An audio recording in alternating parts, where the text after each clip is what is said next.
Let's talk about the current state and potential future of Helldivers 2. I don't need to tell anybody watching this that the community has recently schismed right down the middle. Today's conversation isn't so much about who's right and who's wrong, but simply a step back macro take on the entire situation and what it could bode for Helldivers 2 in the future. For a few brief weeks, it seemed like Arrowhead caught lightning in a bottle with Helldivers 2's quirky mix of satire, fun repetitive combat loop, and cooperative community building. It seemed like it broke through the broader cultural divide and brought people together for a moment, which is certainly more than one can expect from a video game. As a result, the game caught on like wildfire, completely blowing away the devs' expectations and leading to the now infamous server login and matchmaking issues which plagued the game's first week. Despite that, people's complaints were drowned out by the sheer awesomeness of the gameplay experience. People would queue up for hours just for the chance to enter the bridge of their galactic super destroyer and deploy on some hellhole on the fringes of the galaxy to help spread democracy. By some sheer stroke of luck, the game's launch balance was good enough to make it extremely fun and engaging at low levels, with squads of friends laughing manically as they pop juicy bugs all over their screen with their MGs. The game scaled reasonably well to the higher difficulties too, as people worked out various loadouts to deal with the increasing challenges that brought. Ironically, it was some of the more broken weapons in the game which made this serviceable. So as a result, you could play the mid difficulties with whatever loadouts you and your squad found fun, while you could run the top 3 difficulties with the emerging meta, as people call it. Recently, of course, this changed, but this isn't a discussion about whether the balancing was right or wrong, it's a discussion about what very difficult decisions Arrowhead will need to make in the coming weeks to decide what sort of long-term community they want to foster. See, the community can broadly be broken down into 2 groups. There are the people who enjoyed the launch balance and stomping bugs with their friends with a reasonably challenging endgame which could be overcome if someone used certain loadouts or cheesed the game's mechanics. Then, there are the people who believe that the game in its launch state was too easy and it needs to be rebalanced in order to make the upper difficulties a torturous affair fit only for the elite few to attempt. I'm somewhere between.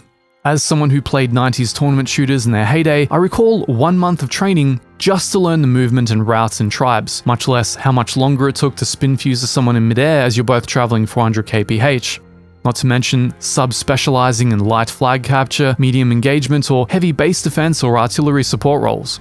Those games were extremely difficult, but fair, and that was the key. The player can't feel like the game is unfairly trying to screw them around every corner.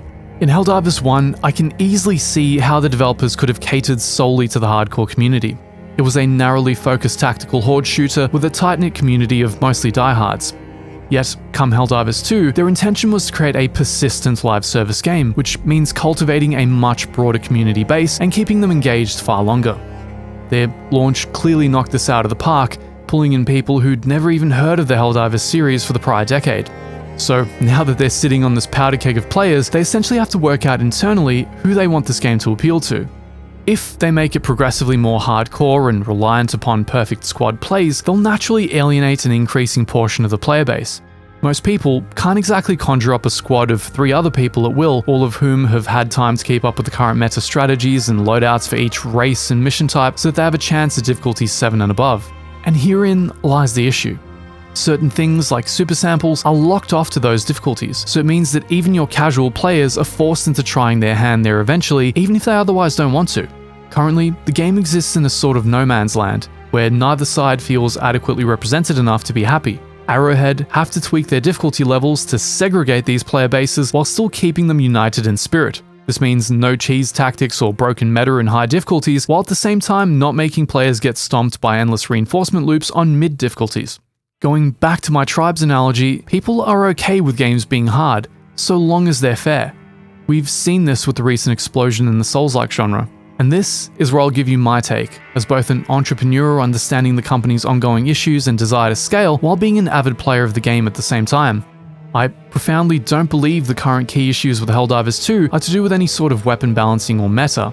They're to do with the core gameplay loop, incentive structures, and spawn rates and methods.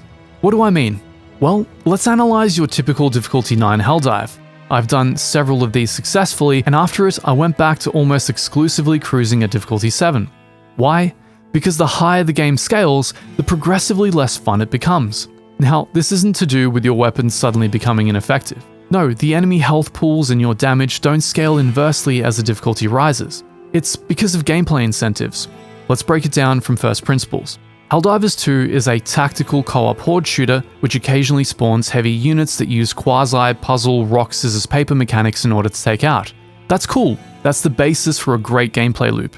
It can be said that the combat is not only the highlight of Helldivers 2, but the operative point of it. If you strip away the combat, you end up with a sprinting simulator as players run from objective to objective, keying in codes and watching bars slowly fill up.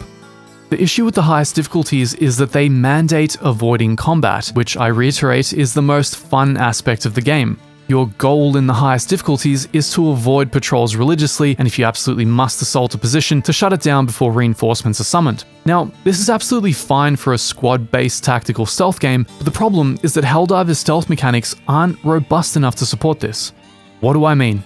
Well, countless times I've assaulted a position with my squad, shut down all foot soldier units, only for a reinforcement flare to get fired from 200 meters away because somehow we pulled aggro from behind a mountain.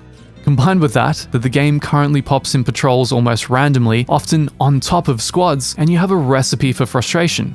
Now, this is the point at which the more banal arguments like the nauseating "get good scrub" start popping up, and I hate this. Not because I have something to prove by playing a game, but because it's fundamentally excusing broken gameplay mechanics. And I want to see Helldivers become better, not worse.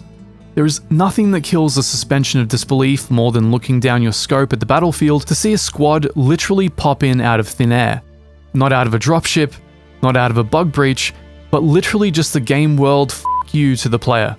See, if the enemies in the mission have persistent spawn points, you can at least look over the battlefield and craft an assault strategy with your squad. But if the game suddenly spawns patrols all around you as you're preparing to assault a position, it puts the players into an unjustly compromised position.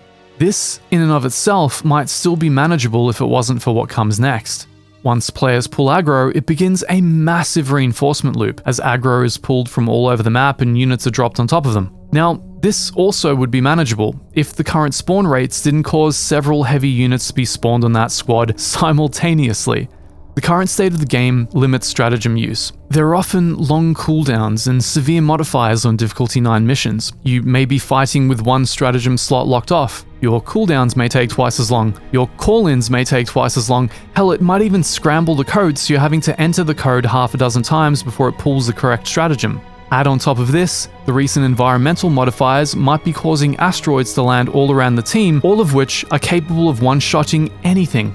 And this, while you're being swarmed by tanks and hulks or chargers and titans. It's fundamentally not fun because it's not fair. Too much is left up to random chance. So I would argue that it's not the challenge that people are responding to negatively, but the lack of perceived fairness. The playstyle currently required to do full clears of difficulty 9 dives is about as exciting as watching paint dry, because it's entirely predicated on avoiding combat, despawning enemy groups, or otherwise cheesing the mechanics by having one team pull aggro while another sneaks the objectives, since reinforcements can only happen at one place. So we loop back to the idea that the issue isn't weapon balance, but gameplay incentives. Continuing to work from first principles, how can this then be mediated to the satisfaction of the entire player base? Well, the easiest thing would of course be to balance spawn rates of heavy units in proportion to the nerfs affecting players at any given time. On a personal level, I don't mind if you bring down hell on me, so long as you give me the tools to fight back, even if it is from within an inch of my life. The second would be to create some kind of incentive for engaging in combat, such as menial rewards for every enemy dispatched. This would give people a reason to actively engage in the most fun part of the game. The third, and perhaps most disrupting to the current state of the game, would be to change how patrol spawns are handled and stop dynamically spawning patrols all over the mission area. This is a huge one for me, because there is nothing more immersion breaking than literally seeing a patrol pop in on top of the squad with no warning. This messes with the pacing of the game, which is best kept as moments of regrouping, strategizing, and traveling quietly, punctuated by moments of sheer hellish warfare and destruction. The constant pop-ins create an environment where the player is constantly on edge, and the ability to pace oneself is almost non-existent. This presently even affects lower difficulties because the way patrols spawn and pop in is largely the same. The solutions, in my mind, are clear and can be leveraged to make the vast majority of the player base happy to some degree, but the trick is going to be the execution. Arrowhead likely lacked the amount of staff needed to adequately do the playtesting and iteration required to nail this balancing, so we're very likely going to see this balancing ping-pong game swing drastically one way than the other for quite some time.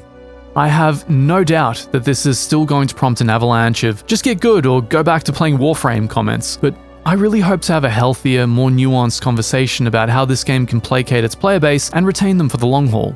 I won't ask what your thoughts are, because undoubtedly you'll tell me anyway. I'll just say, keep it civil, and bear in mind that the people that you're insulting will one day be the diver in the trench next to you. Let's remember that this is a co-op game, and what made it truly great during those first weeks is our mutual desire to do great together. I didn't add my usual subscribe call to action to this video because it felt tacky and like it cheapened the subject matter. That said, if you enjoy having broader discussions about the state of the gaming industry, I'm going to try to carve out more time for pieces like this among the news items and gun reviews, because honestly, this is the sort of analysis and discussion that really interests me, and hopefully you too. Thanks to Helldivers 2's tremendous success, this channel is rocketing, and I hope you decide to join us for the trip. Here's to many more years.